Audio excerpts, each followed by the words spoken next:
கர்த்தருக்கு ஸ்தோத்திரம். இன்றைய வசனம் அப்போஸ்தலருடைய நடபடிகள் 16 அதிகாரம் 31 வசனம். கர்த்தராகிய இயேசு கிறிஸ்துவை விசுவாசி, அப்பொழுது நீயும் உன் வீட்டாரும் இரட்சிக்கப்படுவீர்கள். அப்போஸ்தலருடைய நடபடிகள் 16 அதிகாரம் 31 வசனம். கர்த்தராகிய இயேசு கிறிஸ்துவை விசுவாசி, அப்பொழுது நீயும் உன் வீட்டாரும் இரட்சிக்கப்படுவீர்கள். இங்கே வசனம் ரொம்ப அழகாக சொல்லுது. நம்ம என்ன பண்ணணும் அப்படின்னா தேவனை விசுவாசிக்கணுமா? ஆமென். ஏசப்பாவை நம்பணும். சரிங்களா? கொஞ்சம் யோசிங்க. ஏசப்பா எனக்கு வாக்குத்தத்தம் தந்தார், ஆனால் இன்னும் நிறைவேறல, என் குடும்பத்தை ரட்சிப்பேன்னு சொன்னார், நிறைவேறல அப்படின்னு சொல்லி கவலைப்படுறீங்களே, உங்களுக்கு ஏசப்பா சொல்கிறார், என்னை நம்புறியா? என்னை விசுவாசிக்கிறியா? விசுவாசியாக நீங்கள் ரட்சிக்கப்படுவீங்க.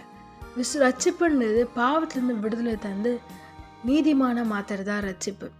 அந்த பாவத்திலேருந்து உங்களுக்கு விடுதலை வேணுமா? ஏசப்பாவை நம்புங்க. ஏசப்பாவோட ரத்தத்தினால நான் கழுவப்பட்டா நிச்சயம் பாவம் என்னை விட்டு போகும்னு நீங்கள் நம்புனீங்கன்னா நிச்சயமாக உங்களுக்கு அந்த ரட்சிப்பு கிடைக்கும். ஆமென்.